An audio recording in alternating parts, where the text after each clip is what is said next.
Assalamualaikum warahmatullahi wabarakatuh. Balik lagi di channel Akbar CK. Anies Baswedan mengadakan pertemuan berkedok reunian Universitas Gadjah Mada. Nggak tahu angkatan tahun berapa.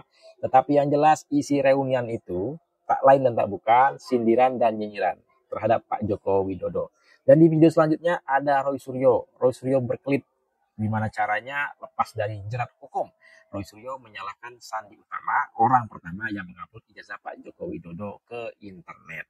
Dan di akhir video ada Sandi Utama memberikan keterangan kepada awak media setelah Sandi Utama ini diperiksa polisi terkait unggahan ijazah Pak Joko Widodo. Tetapi yang jelas ya, pernyataan Sandi Utama ini bikin para pembenci Pak Jokowi makin kepanasan. Nah, apa sih sebetulnya yang disampaikan oleh Sandi Utama setelah diperiksa oleh penyidik terkait ijazah Pak Joko Widodo? Nah, tanpa berlama-lama, langsung aja kita simak videonya berikut ini. Kemudian 2 minggu lalu baru reuni juga di sini. Jadi yang reuni memang yang asli-asli aja mas. Yang asli beneran. Ya. Pokoknya kalau reuni nggak berani datang, nggak berani datang ya. Bukan nggak bisa datang ya. Kalau nggak bisa datang tuh ada halangan, ada apa. Tapi nggak berani datang, itu moral kompasnya. Apa sih untungnya Anies Baswedan ini nyinyirin Pak Jokowi, nyindir Pak Jokowi? aduh. Dian Sandi Utama. Dia kan nggak tahu dapat dari mana. Dia ngakunya dapat dari orang yang sangat dekat. Seolah-olah menggambarkan dia dapat dari Jokowi. Ternyata melalui kuasa hukumnya, para lawyernya Yakub dan kawan-kawan, katanya Pak Jokowi itu nggak pernah mengeluarkan ijazahnya. Berarti asli atau palsu? Nah, saya bingung nih. Itulah yang bisa kena pasal 35. Membuat sesuatu yang palsu menjadi asli. Seakan-akan asli. Iya, akan dan mengubah-ubah. Nah, kalau kemudian saya, Dr. Rismon, Dr. Tifa, dianggap mengubah itu, nggak ada mas sesuatu yang kita ubah. Melakukan penelitian, misalnya ijazah ya, yang kita dapat dari postingannya Dian Sandi itu. Kemudian muncul hasil ELA, error level analysis. Muncul gambar yang lain. Itu bukan mengubah. Itu adalah hasil dari program. Ya. Persoalannya bukan itu, bos. Persoalannya kalian telah menuduh ijazah Pak Jokowi itu palsu dan bikin gaduh, bikin rusuh, ya, pencemaran nama baik. Kita ubah-ubah. Roy Suryo, kamu bilang kamu tidak melakukan apa-apa terhadap ijazah Jokowi. Kamu bilang harusnya kamu tidak di penjara. Tapi justru ucapanmu itulah yang menunjukkan siapa kamu sebenarnya. Bagian dari sistem busuk yang mencoba membungkam pencarian kebenaran. Kau bicara seolah tak bersalah, padahal kami ingat betul kasus Newsdepa Borobudur yang kau sebar untuk sensasi, lalu kau sangkal. Skandal barang milik negara yang kau bawa pulang dari Kemenpora, hingga negara harus menagih. Dan kini, kau coba membelokkan opini publik, seolah ijazah itu hanya teori konspirasi. Terlambat, Roy, kami sudah melihat semuanya. Kami sudah menemukan dokumen manipulatif, komunikasi rahasia, dan pola perlindungan terhadap kebohongan ijazah. Semua bukti awal telah kami unggah di akun utama kami, @ghostrap. Dan kami belum selesai. Kau bilang kami tidak melakukan apa-apa. Lihat baik-baik, Roy, kami baru saja memulainya. Kami adalah anonimus. Kami tidak memaafkan. Kami tidak melupakan. Expect us. Nanti di persidangan ijazah Pak Jokowi tanya sama jaksa, apakah benar ini Pak, ini ijazah asli Pak Jokowi? Pak Jokowi pasti jawab, iya benar. Lalu saksi-saksi dari UGM ditanya juga, apakah benar ini ijazahnya Pak Jokowi? Apakah benar Pak Jokowi lulus dari UGM? Lalu dijawab, benar. Roy Suryo, mau apa lu? Selesai. Lalu Rasulnya bertanya gimana? Roy, bangun. Bangun.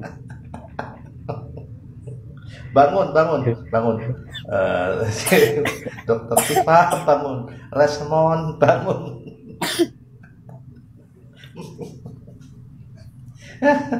Aduh, final.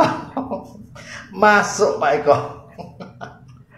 Masuk penjara Pak Eko. Dari saya dikasih itu langsung saya posting hanya 1 hari. Tapi kan ada peristiwanya yang melatar belakangi. Jadi ketika saya menceritakan itu ke akun X itu, sampai saya memiliki sebuah tulisan yang panjang tentang UTAS itu kan risetnya lama. Kita bukan berbicara ijazah itu ya, tapi riset tentang bahwa benar apa tidak Pak Jokowi itu berkuliah itu kan udah lama. Sampai akhirnya saya dikirimkan ini loh ijazah Pak Jokowi gitu. Nah, teman yang mengirimkan saya ini kan juga memberikan referensi kepada saya bahwa jangan takut untuk memposting itu. Bahasanya begitulah, jangan khawatir karena ini sudah dipublikasi oleh UGM. Ini juga sudah dipublikasi oleh salah satu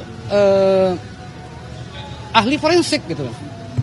Tapi yang abang posting barang bukti yang tadi sempat disebutin ya, barang bukti yang sudah diserahkan oleh Pak JW ke penyidik. Pak JW siapa?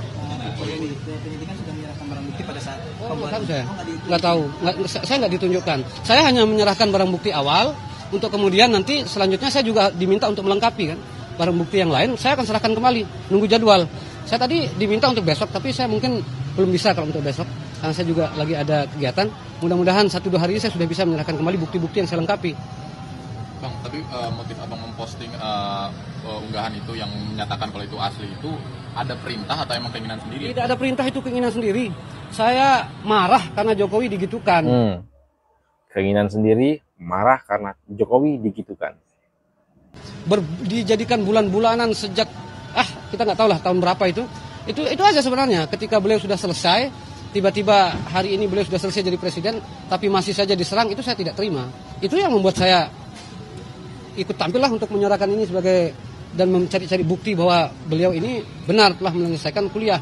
Bahkan saya kan dari awal itu saya jalan cari yang namanya Si Penmaru, Si Penmaru itu majalah Perintis istilah zaman dulu itu. Nah, majalah Perintis itulah kemudian yang saya jadikan rujukan awal untuk mencari siapa-siapa teman Pak Jokowi berkuliah. Bahkan majalah Perintis itu pun bukan saya dapatkan dari temannya Pak Jokowi, tapi masih satu dalam kampus Pak Jokowi. Orang tua teman saya lah di Semarang. Jadi abang bilang abang marah ketika ada orang-orang yang menghalalkan kasihan ijazah Pak Jokowi.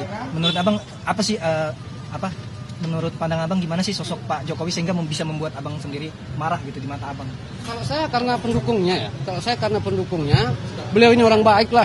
Saya kan dari Lombok. Lombok itu Pak Jokowi itu kalah loh. 2 kali pilpres kalah di bawah 30%. Tapi Lombok dibangun begitu bagus gitu sama Pak Jokowi. Itu aja sebenarnya karena saya sayang lah sama beliau ini. Dan saya tidak terima kalau beliau digitu-gitukan. Saya ingin mengajak teman-teman ini untuk membahas persoalan ijazah ini dengan di Lombok 2 kali Pak Jokowi kalah. Tapi Pak Jokowi tetap membangun Lombok ya. Walaupun suara Pak Jokowi di sana kalah. Kewibawaan yang dibahas ini adalah presiden dari ke-7 loh yang punya ijazah. Yang membahasnya ini para ilmuwan dan pakar-pakar. Janganlah dibuat jadi bercanda-bercanda gitu. Ketawa-ketawa mengatakan begitu. Itu saya tidak terima itu. Dibilang inilah, bahkan terakhir itu saya sempat marah gara-gara sampai buku nikah loh itu kan. Yang di media-media itu buku nikah disinggung apa segala. Nggak fair lah begitu. Kalau masih Pak Jokowi ini begini, saya nggak terima itu digitu-gitukan. Kalau memang mereka memiliki data, mereka memang memiliki sesuatu yang membuat itu bisa kuat, ya mari kita tunggu aja pengadilan ini. Jangan kemudian teman-teman ini justru sekarang menggiring opini bahwa tidak percaya pada Polri, tidak percaya pada pengadilan. Jangan begitulah. Ini kan negara kesatuan Republik Indonesia, punya sistem cara menyelesaikan persoalan-persoalan begini. Saya ingin mendorong, ayo kita percaya pada kemampuan daripada aparat penegak hukum, dalam hal ini Polda Metro Jaya yang menindaklanjuti laporannya Pak Jokowi, untuk kita kemudian tunggu hasilnya seperti apa. Ini kan bukan 1-2 orang yang bekerja, ini kan banyak sekali. Yang bekerja mereka juga sudah dipanggil. Nanti ditanya sendiri ada berapa yang sudah dipanggil sampai hari ini. Saya pun kalau dibutuhkan kembali, saya juga akan hadir. Karena tadi saya juga dapat informasi, itu kan laporannya ada 4. Ada Polres Jakarta Selatan, ada Polda Metro Jaya, ada Bareskrim, ada juga yang di Mabes. Kalau yang di Mabes itu kan laporan mereka. Jadi kemungkinan saya terseret ke 4-tempatnya. Dan saya siap memberikan keterangan. Nah, saya tidak akan berubah keterangan awal saya. Mulai dari sini sampai ke 4-nya itu tidak akan berubah. Itu aja. Konfirmasi berarti yang diperiksa hari ini adalah yang laporan dari salah satu dosen di Universitas Sumatera Utara ya? Bukan. Kalau yang itu kan laporan di Bareskrim. Kalau ini kan laporan Pak Jokowi ini. Polda Metro Jaya. Itu laporan Bareskrim itu. Berarti abang sebagai saksi lapor gitu Bang? Mungkin tidak masuk dalam kategori itu, tidak masuk dalam saksi pelapor maupun terlapor. Tapi saya hanya diminta klarifikasi. Karena menurut saya nama saya disebut oleh terlapor. Sehingga saya perlu dikonfirmasi kembali. Nah, klarifikasi inilah yang saya hadiri. Tapi kan tidak cukup sehari, besok juga saya akan datang lagi. Cuman jadwalnya belum. Berarti besok ada pemeriksaan lagi di sini? Bukan, lebih kepada penyerahan bukti-bukti. Tadi kan sudah saya serahkan bukti awal. Menurut aparat penegak hukum, polisi mungkin itu belum cukup. Makanya saya akan lengkapi nanti. Itu aja. Laporan yang 30 April berarti ya? Laporan yang 26.